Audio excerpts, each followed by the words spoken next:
It is completely possible to spend more money at Costco while feeling smarter every single time you go. That is the trap. You stand in line at Costco on a Saturday at 2 p.m. There is a giant 48-roll pack of toilet paper in your cart, enough to last half a year, 3 kilos of nuts because the price per pound looks incredible, a 6-bottle pack of olive oil, even though you already have 2 open at home, and another 10 things you never planned to buy but grabbed because they looked like such a good deal. You pay $287 at the register, plus the annual membership fee, plus the gas it took to get there, plus the wear on your car, plus the time you just spent, and you walk out thinking, I saved money by buying in bulk. But once you count the full system cost, not just the unit price, the math often tells a much uglier story. Bulk buying often lowers the price per unit while raising the total cost of your life. My name is Nick, and I spend an unhealthy amount of time calculating the real cost of things people buy while thinking they are saving money. And this is one of the most popular financial myths in modern life. People assume cheaper unit prices automatically mean better financial decisions. They do not. If you are the kind of person who feels proud of your Costco or Sam's Club membership, but still cannot figure out why your savings are not growing the way they should, this video is going to hit hard. Here's the thing. Costco's model is brilliant from a marketing perspective. You pay for the right to buy things cheaper, and that creates a psychological trap where every purchase feels like a win because the unit price looks lower than in a normal store. But almost nobody calculates the full cost of the system. They focus only on the price per unit, and that is a fundamental financial mistake. Your brain sees a lower price per pound, lower price per ounce, lower price per roll, and instantly labels it as savings. But financial reality is not determined by the unit price alone. It is determined by the full chain of costs that follows the purchase. Research cited in your script suggests that a large share of warehouse club members either fail to recoup the cost of membership through real savings or end up spending far more than planned because the good deal feeling triggers impulse purchases. That means the problem is not just membership cost. The problem is that the system changes behavior. Let's take an average person. Call him Brad. He is 34, lives in the suburbs, earns $75,000 a year, and has a Costco executive membership for $120 a year with 2% cash back. Brad feels smart because he buys in bulk, and here is what his typical month looks like. Brad drives to Costco twice a month. Each trip takes 30 minutes each way, plus an hour shopping, so that is 2 hours per trip, 4 hours a month, 48 hours a year. His after-tax hourly rate is about $28, which means he is spending the equivalent of $1,344 worth of time per year ** on Costco runs. Most people ignore this because they say, it's the weekend anyway. But time still has value, even when you waste it casually. Each trip also costs him about $6 in gas each way and another $6 in vehicle wear and tear. Across 24 trips a year, that becomes $288 in direct transport costs. Add the $120 membership fee and another $36 a year for the inevitable hot dog and soda ritual on the way out. So before Brad even buys a single useful item, he has already spent $444 in direct costs and $1,344 in time equivalent cost, for a total operating cost of $1,788 a year just to maintain the Costco system. That is the real starting line. Costco is not just a store. It is an operating model with overhead. But that still is not the whole story. Brad spends about $250 per trip, which means $6,000 a year in Costco purchases. He gets 2% cash back from the executive membership, so he gets $120 back and thinks, great, the membership paid for itself. That is where the illusion hardens. Because what Brad does not count is that out of every $250 trip, around $80 goes to things he did not plan to buy, but bought because the deal felt too good to ignore. That might be a 3-bottle wine bundle he would never have bought under normal circumstances, a giant pack of cookies the family does not finish, or a random gadget sitting in the aisle that seemed useful for 90 seconds and will live in the garage for years. $80 of impulse spending per trip multiplied by 24 trips a year is $1,920 a year on things Brad bought, because the warehouse psychology worked exactly as designed. Now add that to the direct operating costs, and Brad's Costco system costs him $2,364 a year before he has proven that any real savings exist at all. One harmless $80 impulse add-on per trip becomes $1,920 a year. Now compare Brad with his neighbor Lisa. Lisa also earns $75,000 a year. She has a family of the same size, the same basic grocery needs, the same household essentials, but no Costco membership. She buys everything from Trader Joe's and Safeway 5 minutes from home. Brad buys a giant pack of chicken breasts at Costco for $25, which works out to $3.50 a pound. That sounds amazing compared to $5.50 a pound at a normal store. But then reality kicks in. Brad buys 7 pounds because that is the package size. He eats 5 pounds over 2 weeks, and 2 pounds sit in the freezer for 3 months before getting freezer burn and getting thrown away. So Brad saved $2 per pound on 7 pounds, but also wasted 2 pounds entirely. Lisa buys chicken at the regular store for $5.50 a pound, but she buys only 5 pounds, uses all 5, and wastes nothing. Brad feels smart. Lisa looks less optimized. But Lisa's system often produces the better financial result because she is paying for consumption, while Brad is paying for volume and waste. The same pattern repeats across dozens of products. Brad buys a giant jar of mayonnaise, saves a few dollars up front, and throws half away months later. Lisa buys the smaller jar, uses it completely, and replaces it only when needed. Over a year, Brad spends $6,000 on Costco purchases, plus $444 in direct operating costs, plus roughly $720 in food waste from oversized perishables he does not finish. That brings the total cost of his Costco system to $7,164.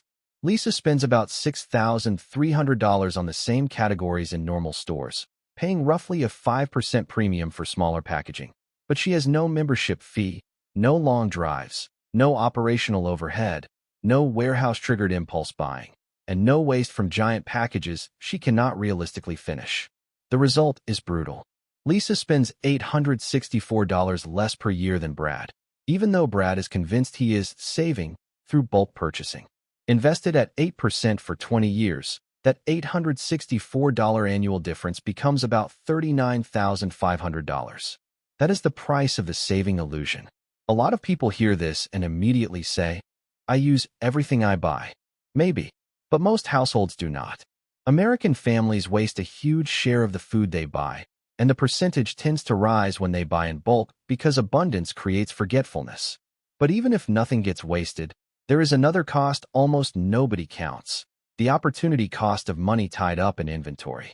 When Brad buys 6 months of toilet paper, huge containers of pantry goods, and backup household supplies, he keeps around $800 to $1,000 of capital sitting on shelves instead of working in investments or even a high-yield savings account. That money is not lost, but it is inactive. And inactive money is still costing you something. Even when nothing gets wasted, overbuying still taxes you by turning cash into dead inventory that's less optimized. This is where the story gets more dangerous, because Costco is not just a store. It is a behavior machine. When you see a unit price that is 20% or 30% lower than the normal store, your brain lights up with reward chemistry. You feel like you found an edge. You feel clever. You feel efficient. That emotional reward matters because it makes the purchase feel financially correct before the math is ever done. The problem is that your brain still reacts to bulk abundance like it is a rare survival opportunity. In modern life, it usually is not. Food is not scarce. Stores are open constantly. Replenishment is easy. But the brain sees big quantity, low unit price, and interprets it as a rare win. Costco amplifies that effect by constantly rotating products and creating urgency. Something is here now, maybe gone next week, and suddenly the purchase feels time-sensitive even when the need is not. That is how people start buying for fear of missing the deal instead of buying for actual use. The second trap is identity. Costco lets people signal that they are savvy, disciplined, efficient consumers. Other people flex luxury brands. Costco shoppers flex smart deals. The narrative changes, but the mechanism is the same. You spend money partly for social approval. People talk about warehouse bargains with pride because it sounds responsible. But sounding responsible and actually improving your finances are not always the same thing. The membership itself makes the trap stronger. Once you have paid for access, your brain wants to justify the cost. That creates a sunk cost effect. You start looking for reasons to go, even when the trip is irrational, because not using the membership would feel like a waste. The third psychological layer is control. A garage full of paper towels, olive oil, snacks, and backup supplies creates a feeling of preparedness. It feels like security. It feels like insulation from uncertainty. That feeling is real. But the financial trade-off is also real. What looks like preparedness can quietly become stored spending, tied-up cash, and constant overconsumption disguised as safety. Costco often sells emotional security first and actual savings second. Now let's get constructive. I am not saying Costco is terrible for everyone in every situation. I am saying it only works financially for a much narrower group of people than most members assume. Costco makes sense only if all of these conditions are true at the same time. You live within about 10 minutes of the store, so time and gas do not destroy the savings. You have a large household, ideally 4 or more people, who actually consume high volumes of the same staple products consistently. You have storage space, so bulk buying does not create clutter or force waste. You have strong shopping discipline, so you stick to a list and do not convert the trip into entertainment. You buy the right product categories, where the discount is real and the waste risk is low. That last part matters a lot. Real savings usually exist in non-perishable bulk goods like toilet paper, paper towels, batteries, trash bags, gasoline. When a Costco station is close enough to matter certain electronics and appliances, especially when the warranty value is strong, selected services like vision exams and glasses fake or fragile savings usually show up in. Fresh food in giant packages, snacks and packaged treats you would never buy in normal volumes, clothing and shoes bought because they look like a deal random. Aisle purchases that were never part of the plan. The real test is simple. Take a piece of paper and write down how often you go, what the trip costs in time and gas, what the membership costs, what you genuinely save on planned purchases, how much gets wasted, how much gets bought impulsively. If the real savings are lower than the system cost, the membership is not helping you. For most singles, couples, and smaller households, a more efficient strategy is usually this. Use Costco rarely through shared access with family or friends for specific big-ticket purchases. Buy the genuinely cheap non-perishables online through services like Amazon Subscribe and Save or from regular stores when needed. Keep perishables in normal-size quantities. Remove the temptation loop. Lisa does exactly that.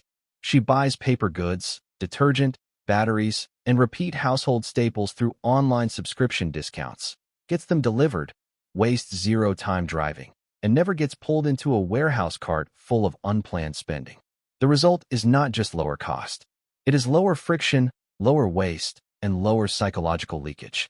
This savings system can easily lose to a boring normal store routine by hundreds of dollars a year. There is one lesser-known Costco strategy that can make real financial sense: discounted gift cards. Costco sometimes sells restaurant, theater, and entertainment gift cards at 20% to 25% below face value. A $100 card for $79.99 is a real discount. But it only works if the spending was already going to happen. If your restaurant budget is normally $100 a month and the gift card simply replaces planned spending, that is real savings. If the gift card makes you eat out more often just because you own the card, the savings disappear. Investing the difference instead of expanding consumption, this is the part that decides whether any savings strategy is real. If Lisa saves $864 a year by not using the Costco system, but then spends that $864 on coffee runs and impulse online shopping, nothing improved. The correct move is to automatically invest the difference. Take the amount you would have lost to the Costco system and move it into index funds or another productive asset every month. That is how a spending decision becomes a wealth decision. Saving money only counts when the difference ends up on your balance sheet instead of inside another shopping cart. Now fast forward 20 years. Brad is 54 and still proudly renews his Costco executive membership every year because it feels like obvious savings. Over 2 decades, he has quietly lost around $47,000 to the full Costco system, operational costs, waste, and impulse purchases that felt smart in the moment, but added little real value. If that money had been invested at 8%, it would be worth about $108,000 by then. Instead, it turned into forgotten gadgets, wasted groceries, oversized snacks, clutter, and a long trail of purchases he can barely remember. Lisa is 54 and never had a Costco membership.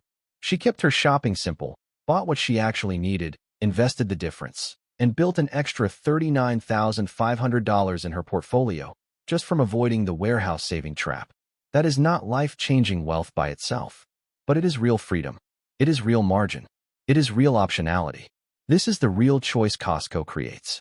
The first path gives you the feeling of being a smart shopper. The second path gives you the reality of becoming a stronger investor. Most people choose the feeling because the dopamine of a great deal is immediate while the reward of compounding is delayed and invisible. That is exactly why so many people stay stuck in financial patterns that feel responsible but produce weak results. You can do something better. You can calculate the full math of your membership, count the hidden costs honestly, cancel the system if it is losing money, and put the difference somewhere that actually compounds. Real savings is not buying 3 kilos of cashews at a lower unit price. Real savings is keeping money from leaving your life in the first place. Real financial wisdom is understanding the difference between a lower unit price and a lower total cost. Real freedom is when your investment account grows because you stopped funding the illusion of being an efficient shopper. The cheapest-looking system in the store can quietly become one of the most expensive systems in your life. If this video made you rethink your membership math, hit like and subscribe, because I'm going to keep breaking down the financial illusions that quietly cost people tens of thousands of dollars over a lifetime. I'll see you in the next video. And remember, unit price is not the same as real cost.